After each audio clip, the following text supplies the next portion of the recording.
Mhariri mwandamizi wa habari nchini Tanzania Jackson Manyerere ameibua maoni yenye changamoto kuhusu azimio la wakuu wa vyombo vya habari na wahariri waandamizi Tanzania lililotolewa siku ya Jumamosi Oktoba 25, 2025.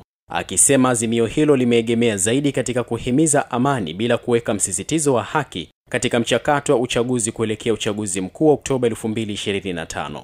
Kupitia maoni yake, Manyerere amepongeza juhudi za viongozi wa vyombo vya habari waliolitoa, akisema ni hatua muhimu katika kuhimiza amani nchini. Hata hivyo, amesisitiza kuwa dhana ya amani haiwezi kutenganishwa na haki, na kwamba wajibu wa kulinda amani si wa wananchi pekee.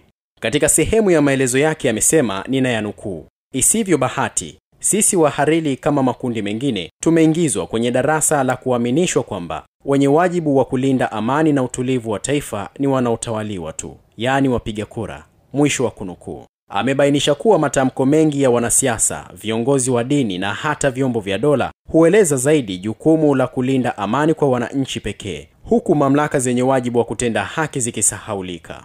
Amebainisha kuwa matamko mengi ya wanasiasa, viongozi wa dini na hata vyombo vya dola huelezea zaidi juu ya kulinda amani kwa wananchi pekee, huku mamlaka zenye wajibu wa kutenda haki zikisahaulika. Kwa maoni yake, azimio la wakuu wa vyombo vya habari lingekuwa lenye mizani sawa kama lingeambatanisha pia wito wa Tume Huru ya Taifa ya Uchaguzi INEC, vyama vya siasa na vyombo vya ulinzi na usalama kuhakikisha uchaguzi unafanyika kwa misingi ya haki, uwazi na usawa. Manyerere amekumbusha matukio yaliyowahi kuchochea machafuko kutokana na ukosefu wa haki, akitaja mfano wa kunyima mawakala wa vyama vyapo, jambo lililochangia vurugu zilizosababisha kifo cha mwanafunzi Aquilina.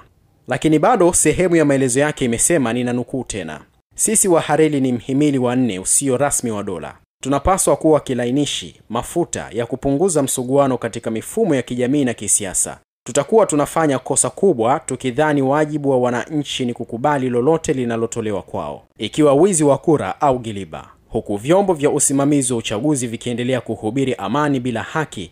Mwisho wa kunukuu.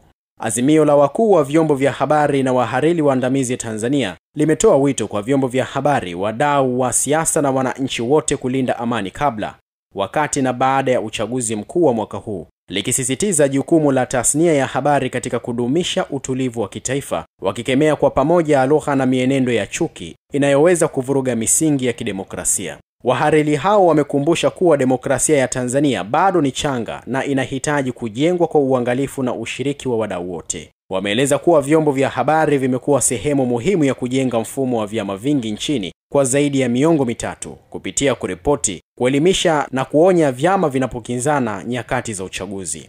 Wameonya kuwa historia imeonyesha machafuko mengi ya kisiasa barani Afrika yalianza kwa kauli za mtu mmoja au kikundi zikichochewa kupitia vyombo vya habari na mitandao ya kijamii, na baadaye kusababisha kile alichokisema ni uenda wazimu wa kihalaiki, kama ilivyotokea Rwanda, Kongo, Sudan na mataifa mengine. Azimio hilo limetambua mchango wa waanzilishi wa taifa katika kujenga misingi ya mazungumzo, maridhiano na umoja, hali iliyofanya Tanzania kuwa kimbilio la wakimbizi kutoka nchi zenye migogoro barani Afrika. Wamesisitiza azimio hilo kwa kuunga mkono wito wa viongozi wa dini na makundi mengine ya kijamii wanaosisitiza utulivu kuelekea uchaguzi mkuu wa mwaka huu. Hata hivyo, maoni ya Manyerere na mengineyo katika majukwaa halisia na mitandaoni yanaonekana kuchochea mjadala kuhusu iwapo amani inaweza kuhimizwa bila kushughulikia mizizi ya ukosefu wa haki, hususan katika kipindi cha uchaguzi ambapo misuguano ya kisiasa huongezeka.